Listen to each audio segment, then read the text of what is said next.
Rakesh sir ಇರೋದಕ್ಕೇ ಇಷ್ಟೊಂದು ಚೆನ್ನಾಗಿ ಎಲ್ಲೆಲ್ಲೋ ಹಾಸ್ಪಿಟ್ಲಿಗೆ ಹೋಗಿದ್ವಿ, ಯಾರು ಈ ಥರ ನೋಡಿಲ್ಲ.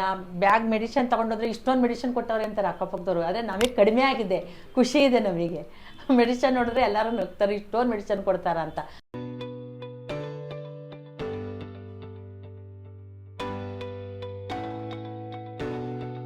ನನ್ನ ಹೆಸರು ಸಂಧ್ಯಾರಾಣಿ ಅಂತ, ಪೀಣ್ಯ ಸೆಕೆಂಡ್ ಸ್ಟೇಜ್ ಜಗ್ನಳ್ಳಿಯಿಂದ ಬರ್ತಾಯಿದ್ದೀನಿ ನಾನು. ನೀ ಪೇನ್ ಇತ್ತು, ಮಂಡಿ ನೋವು, ತುಂಬ ನೋವು ಬಂದುಬಿಟ್ಟಿತ್ತು. ಒಂದು 3 ತಿಂಗಳಿಂದ ಬಿದ್ದುಬಿಟ್ಟು ಅವಾಗ MRI ಸ್ಕ್ಯಾನ್ ಮಾಡಿಸಿದ್ದೆ ಶಿವಮೊಗ್ಗದಲ್ಲಿ. ಅವರು ಅದೇನೋ ಒಳಗಡೆ ಲೇಯರ್ ಅರ್ಧೋಗಿದೆ, ನೀರು ತುಂಬ್ಕೊಂಬಿಟ್ಟಿದೆ, ಆಪ್ರೇಷನ್ ಮಾಡಿಸಿ ಅಂತ ಹೇಳಿದರು. ನಾನು ಆಪ್ರೇಷನ್ ಮಾಡಿಸ್ಕೋಬೇಕಲ್ಲ ಅಂತ ಹೆದರ್ಕೊಂಡು ಹೋಗಿಲ್ಲ. 1 ತಿಂಗಳು ಮನೇಲೇ ಇದ್ದೆ. ತುಂಬ ನೋವಾಯಿತು, ಹತ್ತಕ್ಕಾಗಲ್ಲ, ಇಳಿಯೋಕ್ಕಾಗಲ್ಲ, ಕೂತ್ಕೊಳ್ಳೋಕ್ಕೂ ಆಗ್ತಿರ್ಲಿಲ್ಲ, ವಾಶ್ರೂಮ್ಗೆ ಹೋಗೋಕ್ಕಾಗಿಲ್ಲ. ಆಮೇಲೆ ಒಂದು ವಿಡಿಯೋ ನೋಡಿದೆ, ವಿಡಿಯೋ ನೋಡಿ ಇಲ್ಲಿಗೆ ಬಂದೆ ನಾನು ಡಾಕ್ಟರ್ ಹತ್ರ. ನಿಮ್ಮ ಮನೇಲಿ ಯಾರು? ನಮ್ಮ ಮನೇಲಿ ನಾನು, ನನ್ನ ಮಗಳಿದ್ದಾರೆ, ಹೆಣ್ಮಕ್ಳಿದ್ದಾರೆ, ಗಂಡು ಮಕ್ಕಳಿಲ್ಲ, ನಮ್ಮ ಯಜಮಾನ್ರಿಲ್ಲ. ಮಗಳ ಮನೇಲಿ ಇದ್ದೀನಿ ನಾನು. ನಿಮಗೆ ಅವರೇನೇ ಹೆಲ್ಪ್ ಮಾಡ್ತಾ ಇದ್ದಾರೆ? ಅವ್ರೇನು ಹೆಲ್ಪ್ ಮಾಡಲ್ಲ, ನಾನೇ ಕೆಲಸಕ್ಕೆ ಹೋಗ್ತೀನಿ. ಅಲ್ಲಲ್ಲ, ನೀ ಪೇನ್ ಇದ್ದಾಗ ಹೆಲ್ಪ್ ಮಾಡೋರು. ವಾಶ್ರೂಮ್ಗೆ ಹೋಗೋಕ್ಕಾಗ್ತಿಲ್ಲ, ಮಾಡಿ ಅಂತೂ ಮೆಟ್ಲು ಹತ್ತಕ್ಕಾಗಿಲ್ಲ.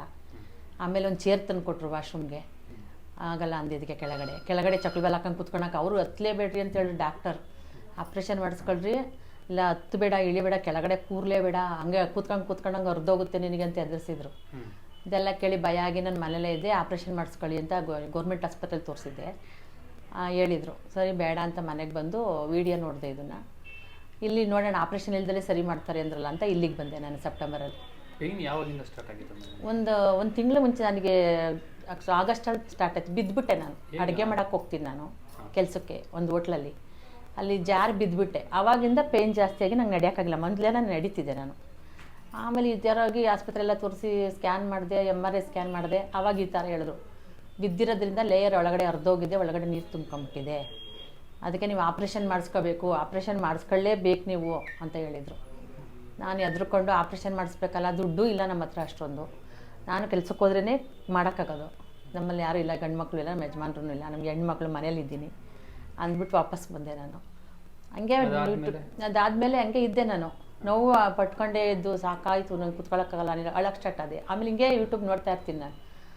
ಆವಾಗ ಈ ಡಾಕ್ಟರ್ ಇಲ್ದು ಬಂತಲ್ಲ ಅಂತ ನೋಡಿ, ರಾಕೇಶ್ ಸರ್ ವಿಡಿಯೋ ನೋಡಿ ನಮ್ಮ ಮಗಳಿಗೆ ಹೇಳಿದೆ, ಸರಿ ಒಂದು ಅಪಾಯಿಂಟ್ಮೆಂಟ್ ಮಾಡಿಕೊಡ್ತೀನಿ, ಹೋಗಿ ಬರಮ್ಮ ಒಂದ್ಸಲ ನೋಡೋಣ ಅಂತ ಹೇಳಿದ್ರು.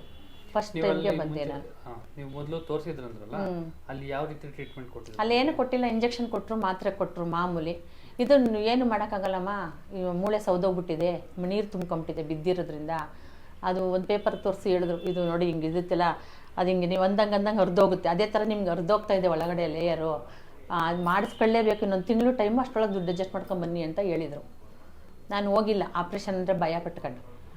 ಆಮೇಲೆ ಇಲ್ಲಿಗೆ ಬಂದೆ, ಆಪ್ರೇಷನ್ ಇಲ್ದಲೇ ಮಾಡ್ತಾರೆ ಅಂತ ಗೊತ್ತಾಯ್ತಲ್ಲ ಅಂತ ನೋಡೋಣ ಅಂತ ಒಂದು ಸಲ ಬಂದೆ ಫಸ್ಟ್ ಟೈಮು. ಅದಕ್ಕೆ ಜೆಲ್ ಇಲ್ಲ ಅಂತ ಜೆಲ್ ಇಂಜೆಕ್ಷನ್ ಕೊಟ್ಟು ನನಗೆ ಕೊಡಿಸಿದ್ರು. ನೆಕ್ಸ್ಟ್ ಟೈಮ್ ಬರೋಕ್ಕೆ ಹೇಳಿದರು. ಸೆಕೆಂಡ್ ಟೈಮ್ ಬರೋಷ್ಟೊತ್ತಿಗೆ ನನಗೆ ಒಂದೇ ಇಂಜೆಕ್ಷನ್ಗೆ ಸರಿ ಹೋಯ್ತು. ನಾನು ಕಾಲು ನಡೆದೆ, ಓಡಾಡಿದೆ, ಎಲ್ಲ ಖುಷಿ ಆಯಿತು ನನಗೆ. ಇದು 3ನೇ ವಿಸಿಟ್. ನಾನು ಫಸ್ಟ್ನೇ ವಿಸಿಟ್, ಸೆಕೆಂಡ್ ವಿಸಿಟ್ ಅಷ್ಟೊತ್ತಿಗೆ ನಂಗೆ ಸರಿ ಹೋಗೋಯ್ತು. ಒಂದೇ ವಿಸಿಟ್ಗೆ, ಒಂದೇ ಇಂಜೆಕ್ಷನ್ಗೆ ಚೆನ್ನಾಗಾಯಿತು, ನನಗೆ ಓಡಾಡೋಕ್ಕಾಯ್ತು. ಹಂಗಾಗಿ ಮತ್ತೆ 2ನೇ ವಿಸಿಟಿಗೆ ನಮ್ಮ ತಂಗಿನ ಕರ್ಕೊಂಬಂದೆ, ನಮ್ಮ ತಾಯಿನ ಕರ್ಕೊಂಬಂದೆ. ಅವ್ರಿಗೂ ಈಗ ಬಂದಿದ್ದಾರೆ ನಮ್ಮ ತಂಗಿ, ಅವ್ರಿಗೆ ಸೊಂಟ ನೋವು, ಅವ್ರದ್ದು ಸರಿ ಹೋಗಿದೆ. ನನಗೆ ಈಗ ಈ ಸರಿ ನನಗೇನು ಬರಬೇಡಿ, ಮಾತ್ರೆ ತೊಗೊಂಡೋಗಿ ಸಾಕು ಅಂದಿದ್ರು. ನಾನು ಇನ್ನೊಂದ್ಸಲ ರಾಕೇಶ್ ಸರ್ ಮೀಟ್ ಮಾಡಬೇಕು ಅಂತ ಈ ಸಲ ಬಂದಿರೋದು. ಫುಲ್ ಕಡಿಮೆ ಆಗಿದೆ ನನಗೆ. ನಿಮಗೆ ಫಸ್ಟ್ ವಿಸಿಟಲ್ಲಿ ಎಷ್ಟು ಪರ್ಸೆಂಟ್ ಕಮ್ಮಿ ಆಯಿತು? 100ಕ್ಕೆ ಎಷ್ಟು ಪರ್ಸೆಂಟ್ ಕಮ್ಮಿ ಆಯಿತು? ಒಂದು 90. ಫಸ್ಟ್ನೇ ವಿಸಿಟಲ್ಲಿ 90, 100 ಕಡಿಮೆ ಆಯಿತು. ನಾನು ಒಂದು ಸೆಕೆಂಡ್ ಟೈಮ್ ಬರಬೇಕಲ್ಲ, ಬ್ಲಡ್ ರಿಪೋರ್ಟ್ ಎಲ್ಲ ಇತ್ತಲ್ಲ, ಇಸ್ಕೋಬೇಕಲ್ಲ, ಹೇಳ್ಬೇಕಲ್ಲ ಅಂತ ಬಂದೆ. ಅದನ್ನ ನೋಡಿ ಅವರು ಮತ್ತೆ ಸೆಕೆಂಡ್ ಟೈಮ್ ಇಂಜೆಕ್ಷನ್ ಏನು ಬೇಡ ನಿಮಗೆ ಅಂತ ಮತ್ತೆ 1 ತಿಂಗಳು ಮಾತ್ರೆ ಕೊಟ್ಟು ಡಯಟ್ ಫಾಲೋ ಮಾಡೋಕ್ಕೆ ಹೇಳಿದ್ರು. ವೆಯ್ಟ್ ಕಡಿಮೆ ಆಗಬೇಕು ನೀವು ಅಂದರು. ಡಯಟ್ ಫಾಲೋ ಮಾಡಿದೆ. ಈಗ 3ನೇ ಸತಿ ಬಂದೆ. ಈಗ ನಿಮಗೆ ಒಂದು 100% ಕ್ಯೂರ್ ಆಗಿದೆ ನನಗೆ. ಹಾಗಾದರೆ ನೀವು ಮುಂಚೆ ಏನೇನು ಕೆಲಸ ಮಾಡೋಕ್ಕಾಗ್ತಿರ್ಲಿಲ್ಲ? ನಿಮಗೆ ಕೂತ್ಕೊಳ್ಳೋಕ್ಕಾಗ್ತಿರ್ಲಿಲ್ಲ, ಕೆಳಗಡೆ ಕೂರೋಕ್ಕಾಗ್ತಿರ್ಲಿಲ್ಲ, ಶೆಲ್ಫ್ ಮೇಲೇ ಇಟ್ಕೊಂಡು ಕಾಯಿ ತುರಿತಿದ್ದೆ, ಶೆಲ್ಫ್ ಮೇಲೆ ಇಟ್ಕೊಂಡು ತರಕಾರಿ ಹೆಚ್ಚಬೇಕು, ಕೆಳಗಡೆ ಕೂತ್ಕೊಂಡು ಹೆಚ್ಚಕ್ಕಾಗಲ್ಲ ತುರುಮಣೇಲಿ, ಆ ಥರ. ಮತ್ತು ಬಾತ್ರೂಮ್ಗೆಲ್ಲ ಚೇರೇ ಬೇಕು, ಒಂದು ಇಂಜೆಕ್ಷನ್ಗೇನೆ ನಾನು ಸಪೋರ್ಟಿಗಿರಲೇಬೇಕು, ಆ ಥರ ಓಡಾಡ್ತಿದ್ದೆ. ಈಗೇನಿಲ್ಲ, ನಾನೇ ಹೋಗ್ತೀನಿ, ಅಡುಗೆ ಮಾಡ್ತೀನಿ, ಹೋಟೆಲ್ಗೆ ಅಡುಗೆ ಮಾಡೋಕ್ಕೆ ಹೋಗ್ತೀನಿ ನಾನು.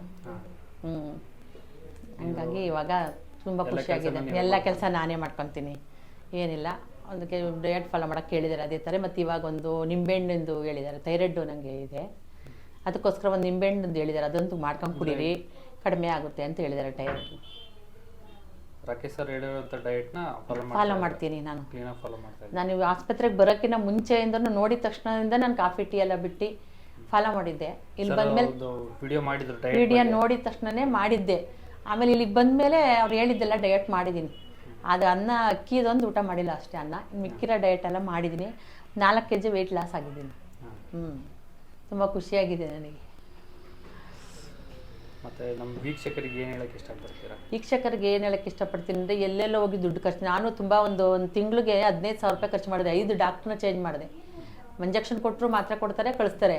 ಆದರೆ ಇಲ್ಲಿ ಥರ ದುಡ್ಡು ಹೋದ್ರೂ ಪರವಾಗಿಲ್ಲ, ಇಷ್ಟು ಇದು ರಕ್ತ ಟೆಸ್ಟ್ ಅಂತೆ ಅದಂತೆ ಇದಂತೆ ಮಾಡಲ್ಲ. ಆದರೆ ಏನು ಕಡಿಮೆ ಇದೆ ಅಂತ ನಮಗೆ ಗೊತ್ತಾಗಲ್ಲ. ಹೊರಗಡೆ ಹೋದರೆ ಏನು ಪೈನ್ ಇರುತ್ತಾ, ಪೇನ್ ಕಿಲ್ಲರ್ ಕೊಡ್ತಾರೆ, ಒಂದು 2 ದಿವಸಕ್ಕೆ ನೋವು ಕಡಿಮೆ ಆಗುತ್ತೆ, ಬರ್ತೀವಿ. ಇಲ್ಲಿ ಬಂದರೆ ಎಲ್ಲ ಕ್ಯೂರ್ ಆಗುತ್ತೆ. ಪ್ರತಿಯೊಬ್ಬರು ಇಲ್ಲಿ ಬರಬೇಕು, ಡಾಕ್ಟರ್ ಇಲ್ದು ನೋಡಬೇಕು, ವಿಡಿಯೋ ನೋಡಿರೋರೆಲ್ಲ ಬರಬೇಕು, ನೋಡದೇ ಇರೋರು ಬರಬೇಕು. 100% ಕ್ಯೂರ್ ಆಗುತ್ತೆ ಅಂತ ನಾನು ಹೇಳ್ತೀನಿ ನನ್ನ ಮಟ್ಟಿಗೆ. ಸೆಕೆಂಡ್ ಟೈಮಿಗೆ ಯಾಕೆ ಬರಬೇಕು ಅಂದರೆ, ನಮ್ಮದು ಬ್ಲಡ್ ರಿಪೋರ್ಟ್ ಎಲ್ಲ ಇರುತ್ತೆ. ಅದೇನಿಲ್ಲ, ಅದರಲ್ಲಿ ಏನು ಕಡಿಮೆ ಆಗಿರುತ್ತೆ, ಅದರಲ್ಲಿ ಏನು ಹೆಚ್ಚಿದೆ ಅಂತ ನಮಗೆ ಗೊತ್ತಾಗಲ್ಲ. ಸೆಕೆಂಡ್ ಟೈಮ್ ಕಡಿಮೆ ಆಗಲ್ಲ ಅಂತ ಸುಮ್ಮನೆ ಆಗ್ಬಿಡ್ತಾರೆ. ಅದು ಬಂದು ಕೇಳಿದಾಗ ಸೆಕೆಂಡ್ ಟೈಮು ತೊಗೊಳ್ಬೇಕು ನಾವು. ಆವಾಗ ಬೇರೆ ಬೇರೆ ಮೆಡಿಷನ್ನು ಏನೇನು ಕಡಿಮೆ ಇದೆ ಅದನ್ನೆಲ್ಲ ಕೊಡ್ತಾರೆ. ಅದನ್ನೆಲ್ಲ ತೊಗೊಂಡು 3ನೇ ವಿಸಿಟಿಗೆ ನಾವು ಕರೆಕ್ಟಾಗಿ ಕಡಿಮೆ ಆಗೇ ಆಗುತ್ತೆ. ಒಬ್ಬೊಬ್ರು ಏನು ಮಾಡ್ತಾರೆ, ಫಸ್ಟ್ ವಿಸಿಟ್ಗೆ ನಾನು ಕಡಿಮೆ ಆಗಿಲ್ಲ, ದುಡ್ಡು ಜಾಸ್ತಿ ಆಯಿತು ಹೋಯ್ತು ಅಂತ ಬಿಟ್ಬಿಡ್ತಾರೆ. ಆ ಥರ ಬಿಡಬೇಡಿ ದಯವಿಟ್ಟು. ಪ್ರತಿಯೊಬ್ಬರು 3 ವಿಸಿಟ್ ಅವರು ಬನ್ನಿ ಅಂತ ನಾನು ಹೇಳ್ತೀನಿ. ಮತ್ತು ರಾಕೇಶ್ ಸರ್ ಬಗ್ಗೆ ಏನಾರು ಹೇಳಿ? ರಾಕೇಶ್ ಸಾರು ದೇವ್ರಿದ್ದಂಗೆ. ರಾಕೇಶ್ ಸರ್ ಇರೋದಕ್ಕೇ ಇಷ್ಟೊಂದು ಚೆನ್ನಾಗಿ ಎಲ್ಲೆಲ್ಲೋ ಹಾಸ್ಪಿಟ್ಲಿಗೆ ಹೋಗಿದ್ವಿ, ಯಾರು ಈ ಥರ ನೋಡಿಲ್ಲ. ಬ್ಯಾಗ್ ಮೆಡಿಷನ್ ತೊಗೊಂಡೋದ್ರೆ ಇಷ್ಟೊಂದು ಮೆಡಿಷನ್ ಕೊಟ್ಟವ್ರೆ ಅಂತಾರೆ ಅಕ್ಕಪಕ್ಕದವರು. ಆದರೆ ನಮಗೆ ಕಡಿಮೆ ಆಗಿದೆ, ಖುಷಿ ಇದೆ ನಮಗೆ. ಮೆಡಿಷನ್ ನೋಡಿದ್ರೆ ಎಲ್ಲರೂ ನಗ್ತಾರೆ, ಇಷ್ಟೊಂದು ಮೆಡಿಷನ್ ಕೊಡ್ತಾರ ಅಂತ.